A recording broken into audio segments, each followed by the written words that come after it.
My name is Hannah Darroch and this is my video presentation for Task 1.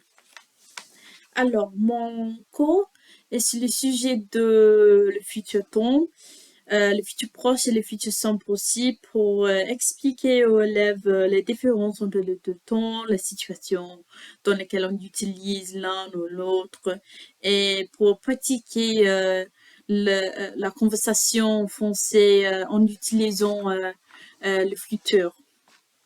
Alors, on commence avec une petite introduction de 10 minutes pour comprendre les situations dans lesquelles on utilise le futur proche ou le futur simple et pourquoi. Et aussi les conjugations pour apprendre les deux temps.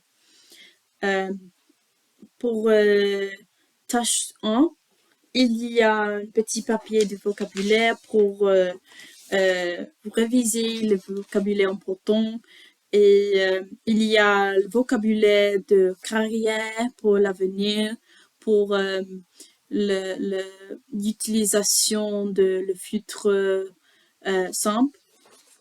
Il y a le français ici et l'anglais ici. Et les étudiants doivent remplir le papier avec les bonnes réponses parce que il n'est pas correct. Ils doivent penser et remplir avec les bonnes réponses pour pratiquer le vocabulaire.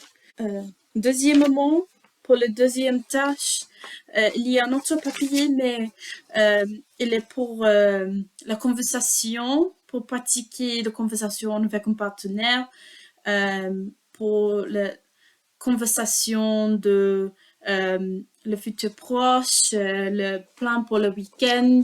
Il y a faire et aller. Il y a les activités, les lieux et il y a les personnes aussi.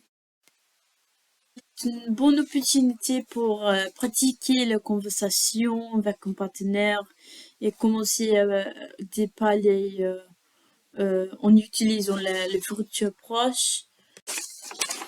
Troisièmement, on a un papier pour écrire nos rêves, nos aspirations pour l'avenir sur l'arbre du long. C'est une opportunité pour pratiquer l'écriture en français et pour pratiquer le futur simple et comprendre les différences entre les deux temps. Les étudiants peuvent utiliser un dictionnaire ou le vocabulaire exercice d'avant dans la classe pour remplir cette activité. Pour le quatrième tâche, tout le monde doit être dans une cercle et ils doivent trouver une place. Une personne doit être dans le milieu de la cercle et dire une phrase dans le futur proche ou futur simple. Par exemple, ce week-end, je vais faire mes devoirs, par exemple. Toutes les personnes qui sont d'accord avec ces phrases doivent bouger dans le cercle et la dernière personne de trouver une place dans le cercle doit être dans le milieu pour la prochaine fois.